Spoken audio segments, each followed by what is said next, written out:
Ciao a tutti e benvenuti in questo nuovissimo, come chiamarlo? Allora, è un The Italian Farmer Test, però ha un'impostazione molto più dinamica e pratica e quindi è, diciamo, un tractor vlog misto a un The Italian Farmer Test. Test di cosa?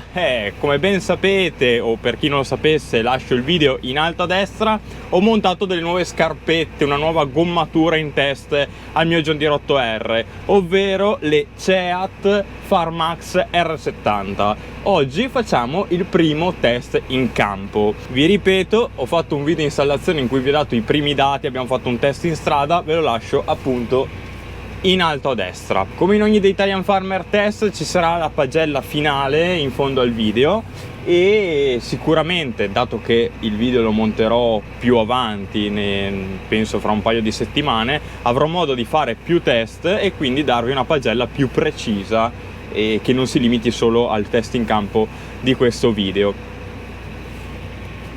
Allora, il campo è veramente vicino, è un impasto medio, condizioni tendenti all'umido, però in superficie è abbastanza asciutto, sotto appena si muove la terra è abbastanza fangoso, quindi adesso dobbiamo dare un'occhiata alla condizione di slittamento. Diciamo che è un bel areale di test. Apriamo l'attrezzo. Sono sincero, non è il primissimo test di queste gomme, perché nella testata opposta a questa ho pulito il fosso con l'escavatore, quindi l'escavatore ha scavato il letto del fosso, ha tirato sul fango e l'ha spalmato sulla testata. Solitamente per farlo asciugare al meglio do un colpo con un estirpatore per stendere ancora meglio questo fango, e l'ho fatto proprio con queste gomme. E una cosa che ho notato degna di nota è che si puliscono dal fango veramente velocemente. Addirittura, ragazzi, è cominciato a piovere un pochino, tanto per complicare un po' di più questo test. Vabbè, sono due gocce. Adesso, ragazzi, vado a mettere le spine, sbloccare i rulli, a regolare in piano l'attrezzo, che bisogna sempre dargli una controllata. Mi faccio la prima passata qua vicino allo stradone, che così lo faccio bello dritto, e poi cominciamo a parlare di tutte le nostre cose, quindi faccio vedere le gomme, pressioni, non pressioni, slittamento e così via. Ok, rulli sbloccati, attrezzo appunto bloccato. Per vedere tutte queste operazioni, ragazzi, ve le risparmio a sto giro. Abbiamo visto il Rabe almeno in 5-6 video. Vi lascio un qualsiasi tractor vlog con lui in cui faccio vedere in dettaglio che attrezzo è, qua in alto a destra. 4 ruote motrici, perché dobbiamo testare sia le gomme davanti che dietro. No, sto scherzando, servono sempre le 4 ruote motrici in lavorazione. Faccio qualche metro per vedere distanze e se l'attrezzo è in piano.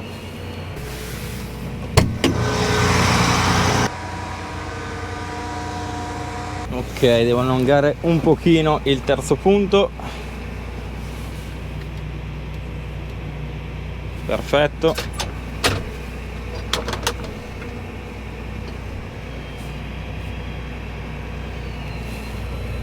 Ok, ci facciamo questa prima passata in tranquillità e dopo vi spiego tutto.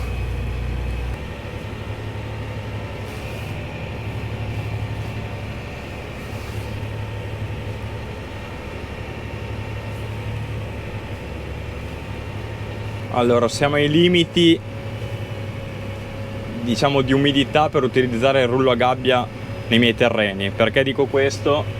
Nei miei terreni molto tenaci, argillosi, quando c'è molto bagnato, l'argilla tende ad infilarsi dentro nel rullo a gabbia e in sostanza si fanno dei palloni da calcio perfettamente sferici a forza di rotolare all'interno del rullo, che bisogna tirare fuori col piccone, e quindi cerco sempre di non utilizzarlo in quelle condizioni, perché dopo pulire l'attrezzo e svuotarlo veramente diciamo che c'è da faticare parecchio, per non dire altro. Adesso è la prima passata, quindi sto andando lentamente, però dopo con la velocità tende a riempirsi molto meno, tende ad attaccarsi il fango al rullo molto meno.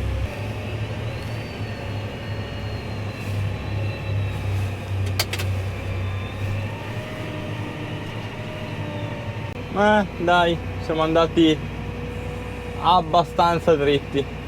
Dai, vi rendo partecipi dell'abbastanza dritti. Guardate, in teoria si dovrebbe vedere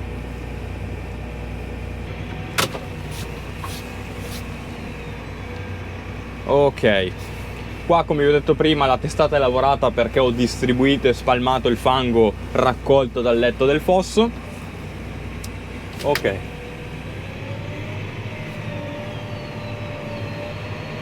andiamo un po' così ragazzi e vi parlo un po' di pressioni, gomme e così via. Come vi ho detto all'inizio del video e nel video installazione che vi lascio in alto a destra, le gomme in test oggi sono le Ceat Farmax R70 in misura all'anteriore 600/70 R30 e invece al posteriore 710/70 R42, quindi delle gomme importanti, abbastanza larga. Ovvio che ci sono le 800, le 900, però ovviamente ho dovuto trovare un po' un compromesso ingombri e larghezza dello pneumatico. In ogni caso 710 è già una misura abbastanza importante. Comunque sì, puoi giocare in ogni caso con le pressioni in base al carico di trazione, di peso e area reale di utilizzo, quindi strada andiamo con pressioni un po' più alte, campo tendiamo ad abbassare un po' le pressioni.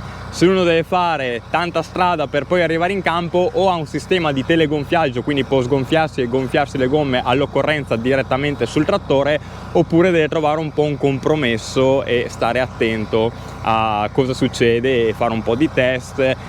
Poi ragazzi è molto soggettivo, è molto variabile, lo sapete benissimo, perché se vi trovate in un terreno molto leggero non c'è nessun problema, se è un terreno molto pesante a parità d'attrezzo bisogna aumentare un po' le pressioni per evitare che il cerchio ruoti all'interno della gomma e quindi rovinare la gomma. Se utilizzate un erpice rotante potete andare con pressioni un po' più basse perché non c'è sforzo di trazione, quindi carico ulteriore oltre all'attrezzo e così via. Qua poi ragazzi si apre un mondo. Oggi parliamo delle pressioni che ho utilizzato io, anteriore e posteriore. Utilizzo campo con un attrezzo da 6 metri a una profondità di 20 cm su terreno medio impasto e ovviamente considerando il carico della macchina e dell'attrezzo. Dopo parliamo anche di quello in cabina ragazzi, perché ci sono pesi abbastanza importanti.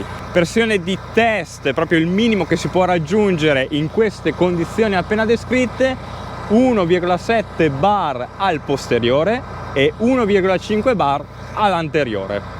Fate le vostre deduzioni. Comunque la gomma ha una bella superficie d'appoggio perché toccano quasi 3 tacche, diciamo, sul terreno, senza quasi. Qua ragazzi c'è il terreno mosso, quindi fa poca regola. Ve l'ho detto, 1,7 al posteriore, 1,5 all'anteriore.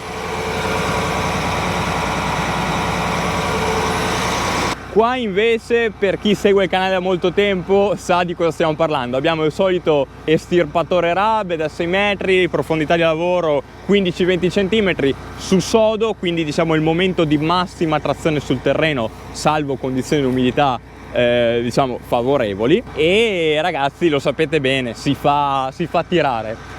Niente, basta chiacchiere, andiamo a parlare di un po' di dati di slittamento e peso della macchina in cabina.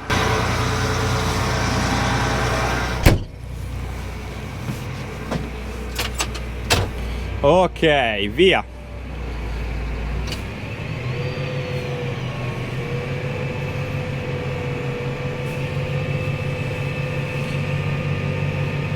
Per chi invece fosse nuovo sul canale e gli piacesse questo video, ovviamente lo invito a mettere like e ad iscriversi al canale, però gli dico anche che trova tutte le informazioni sull'attrezzo e sul trattore in descrizione. Le descrizioni sono sempre molto complete e vi danno tutti i dati che non dico a video, anche sull'attrezzo, perché sì, uno che vede tutti i video sul canale ormai conosce questo attrezzo tanto quanto me.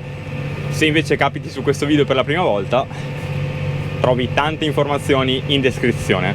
Allora, 7% di slittamento ragazzi, le gomme hanno una trazione veramente notevole, 7 km/h velocità di crociera, 1900 giri, 6, 7, 5% di slittamento. Il rullo insomma è al limite come umidità e dopo comunque ragazzi avete visto anche giù che il terreno è sicuramente umido, però viene fuori un bel lavoro, devo dire, proprio un bel lavoro. Vi ho parlato di slittamento e trazione, che qui ragazzi devo dirlo c'è da vendere, non ci si può lamentare. Però parliamo di pesi, macchina e così via. Il trattore, ragazzi, non abbiamo mai parlato, penso, in nessun video, è 140 quintali a secco, ok? Con un bilanciamento eccezionale, cosa che mi ha fatto innamorare di questa macchina, perché è un 50-50, cioè il peso è diviso al 50% all'anteriore e il 50% al posteriore, che veramente è impressionante e lo corona come macchina. Questo peso e questo rapporto di distribuzione dei pesi e bilanciamento lo corona, diciamo, come macchina ideale da tiro, da movimento terra, come in questi casi. Ovvio che non è una macchina ideale per l'affinamento del terreno o per l'erpice rotante, a meno che abbiate un erpice rotante, non so, da 7-8 metri, un vibrocoltivatore da 9, e quindi sfruttate la macchina e fate poche carreggiate perché fate meno passate. Però ragazzi, insomma, dopo sono attrezzi importanti. Poi cerchiamo di non sfondare tutto. Ok, via ancora.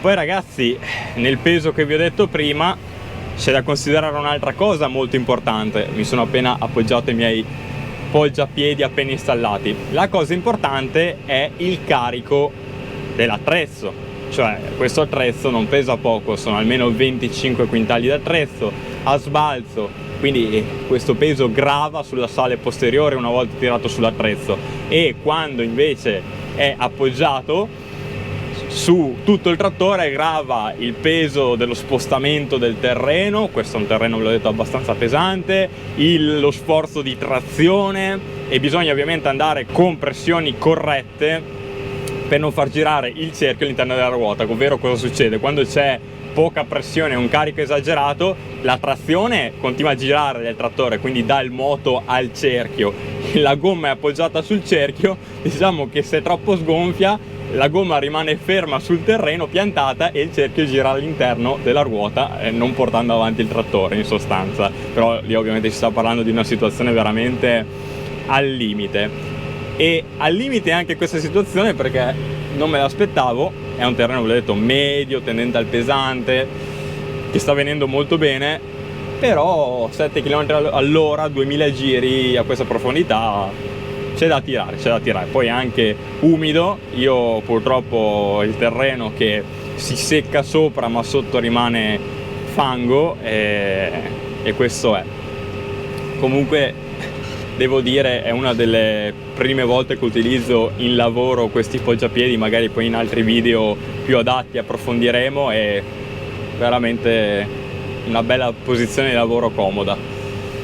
Adesso ragazzi abbiamo parlato un po' di pesi, pressioni e slittamento, che qua non supera l'8%, 6, 5, 8, 7, wow. E adesso vi faccio vedere qualche ripresa al lavoro dall'esterno.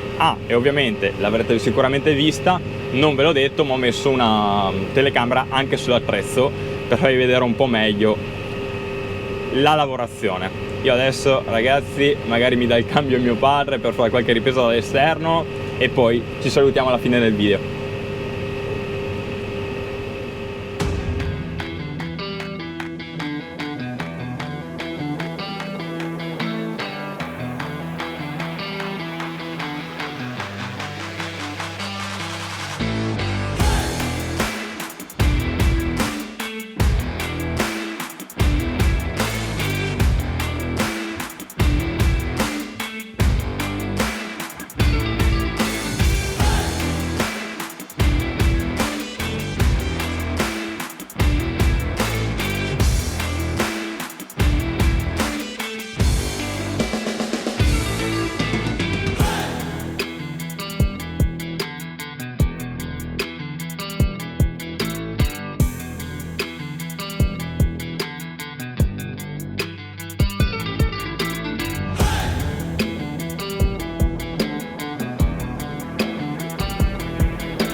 Ok ragazzi, eccoci alla fine del video. Io spero che questo video vi sia piaciuto, lasciate un like per farmelo sapere, commentate, vi risponderò appunto se avete domande sulle gomme, sulla lavorazione. Ovviamente cerco di rispondere a tutti i commenti, quindi fateli pure, fate domande, quello che volete.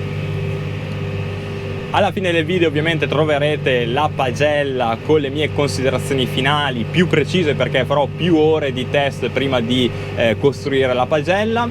Io vi invito ad iscrivervi al canale se ancora non l'avete fatto, seguirmi su Instagram per rimanere aggiornati sui video in uscita, qualche retroscena e così via. La pioggia qua si fa sempre più battente, ma insomma dai, questo qua è l'ultimo campo che mi rimane prima di finire un po' la preparazione per le semine primaverili, ultimo campo ovviamente da fare con rave. Niente, detto questo ragazzi, noi ci vediamo nel prossimo video.